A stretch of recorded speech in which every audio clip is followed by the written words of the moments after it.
मान लो कि आज आपके टीचर का आपके पास फोन आता है और वो आपसे कहती है कि अगले हफ्ते आपके स्कूल्स खुल रहे हैं और स्कूल के पहले दिन असेंबली में आपको एक स्पीच देना है।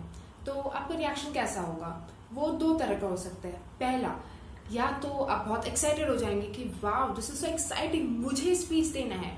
या फिर दूसरा कि मुझे स्पीच देना है, oh God what am I going to say in the first place, मुझे नहीं आता ये सब, मैं नहीं कर सकती हूँ। अगर मैं भूल गई तो लोग हंसेंगे मुझ पर, यार मैं मुंह नहीं दिखा पाऊंगी किसी को।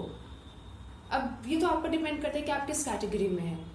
पता है लाइफ में बहुत बार हम अधिकतर चीजें इसीलिए नहीं करते हैं जो नई होती है, क्योंकि हम उन्हें पहली बार कर रहे होते हैं, उन्हें हमने पहले कभी किया नहीं है ना। तो एक डर होता है कि इसे करूं या नहीं, किया गलत हो गया तो। सबसे पहले जो डर होता है that is the fear of failure, कि फेल हो गई तो क्या होगा, अगर नहीं हुआ तो क्या होगा, है कि नहीं। सपोज आपने पहले कभी स्केटिंग नहीं की है और आप पहली बार स्केट्स पहन रहे हो, तो स्केट पहनने के बाद जब आपको खड़े होना होगा और पहला कदम लेना होगा तो कैसा फील होगा आपको?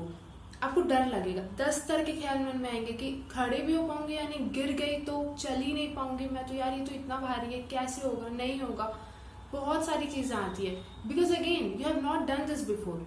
हमें हमारी दिनचर्या की आदत सी हो जाती है, बिल्कुल वही सुबह उठना, स्कूल जाना, स्कूल से आना, खाना खाना, ट्यूशन जाना, वापस आना, पढ़ना, टीवी देखना और सो जाना एंड रिपीट ऑफ कोर्स। तो इन चीजों की क्योंकि हमें आदत हो गई है ना, तो अब हम इससे बाहर निकलकर, इस दायरे से बाहर निकलकर और कुछ करना ही नहीं चाहते, क्योंकि हमें इस आराम की आदत हो गई है। मैं जानती हूँ कि स्कूल जाने में बहुत मेहनत है, ट्यूशन जाने में भी बहुत मेहनत है और पढ़ाई करने में भी बहुत मेहनत है, पर इन सबसे कुछ ज्यादा एफर्ट लगता है कुछ नया करने में, जैसे कि स्टेज पर जाकर स्पीच देने में, जैसे कि मैंने एक एग्जाम्पल दिया स्केट करने में। अगर आप डांसर हो, वेस्टर्न डांसर हो सपोज, तो उस वेस्टर्न डांसर को अपने स्टाइल को छोड़कर क्लासिकल डांस को अपनाने में भी एक एफर्ट लगता है। कंफर्ट जोन हम कहते किस चीज को है? कंफर्ट जोन वो होता है जहाँ पर हम वो सारी चीजें कर रहे होते हैं जो हम हमेशा से करते आए हैं, जिसकी हमें आदत हो गई है, जिसमें हमें कुछ नया नहीं करना हो रहा है। कंफर्ट जोन से बाहर आने का क्या मतलब होता है? हर वो चीज जो आपसे थोड़ी सी एक्स्ट्रा एफर्ट मांग रही है, हर वो चीज जो आप पहली बार कर रहे हो, which you have never done before, means you are coming out of your comfort zone. You know, the moment that you decide that you're going to give a speech in front of 400 people, 500 people, or let's say even 100 people, you have decided to come out of your comfort zone. You have taken the first step towards it. The moment you decide that you're going to jump off that cliff to perform skydiving, even though you're afraid of height, is the moment when you decide that you will come out of your comfort zone. You won't believe, जब मैं छोटी थी ना, until 5th standard मुझे इतना डर लगता था, स्टेज फियर तो भर भर कर था मेरे अंदर। I just show you picture here, जहाँ पर मैं लेफ्ट मोस्ट कॉर्नर पर खड़ी हूँ और एकदम पीछे में एक सर्टिफिकेट लिए हुए, सिर नीचे झुकाए हुए, because I was so scared to even stand on the stage. And regularly with regular practice after 5th standard I could develop myself. मैं उस डर से बाहर आ पाई that it is not a big deal, I can even see everybody's face and talk to them in a crowd. You know, तुम्हें खुद को ऐसा बनाना होगा, ये एक दिन में नहीं होता, ये चुटकी भर का खेल नहीं है। You have to work for it, you have to want it. तुम्हें चाहना होगा कि हाँ I have to accept it. सोचो ना, if there is something new that you're doing it for the first time, तो you just keep in your mind what is the worst that can happen. What is the worst that can happen if you are going to suppose give a speech? ज्यादा से ज्यादा भूल जाएंगे, I'll say a thank you and I will come downstairs, isn't it? क्योंकि उस भीड़ में तो कितने सारे लोग होंगे ना जिन्होंने अपनी क्लास तक को एड्रेस नहीं किया होगा कभी, let alone addressing the entire school. जब आप स्केटिंग कर रहे हो तो गिर भी गए तो क्या हो गया ना, ज्यादा से ज्यादा क्या होगा, गिर जाएंगे, चोट लग जाएगा, दैट इज इट। बचपन में तो कितना चोट लगता था ना। आप ये सोचो ना, when you are a kid, just maybe 1 year or 2 years of age, you started walking. आप खड़े होने में भी गिर जाते थे, 2 कदम चलते थे और गिर जाते थे। वो तब तो चलना भी कितना भारी काम था, कितना मुश्किल भरा काम था ना, but we learned it, isn't it. वो भी तब जब हमें समझ भी नहीं था इन चीजों का, पर अब जब हम जान गए हैं कि आसान चीजें क्या होती है, मुश्किल चीजें क्या होती हैं, तब हमें इन चीजों को करने में परेशानियां आ रही हैं।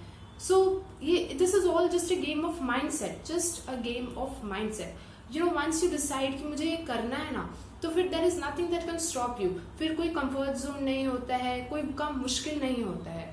और पता है बहुत बार क्या होता है कि हमें लगता है हम चाहते हैं कुछ करना, but the way is unclear, the path is unclear. हमें पता नहीं कि मुझे जाना तो है वहां तक, but how to go, what step to take.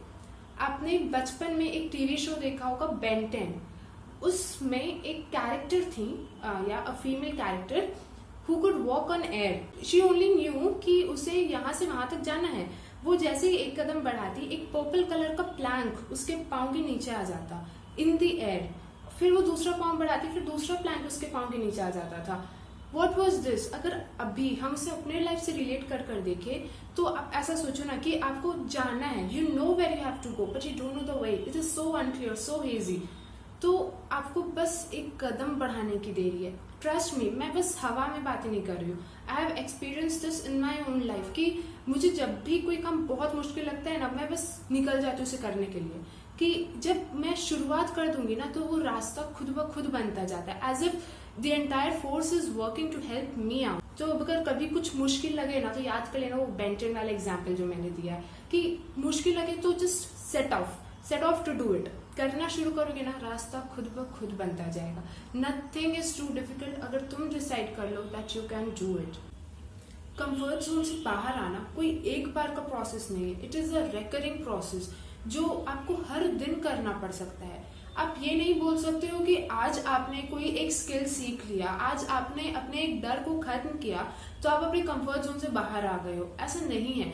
थोड़े दिन में आपने जो भी चीज सीखा है, आप उसे मास्टर कर लोगे, और एक बार आप उसे मास्टर कर लोगे, तब तो वो भी आपके कंफर्ट जोन के दायरे में आ गया ना।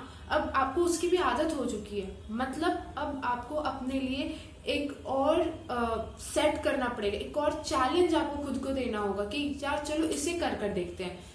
तब जाकर आप आगे बढ़ोगे धीरे धीरे कर कर। I read a very nice book which had this message: add a little something extra, something that brings you out of your comfort zone every day. Remember this, and I'll see you in the next one.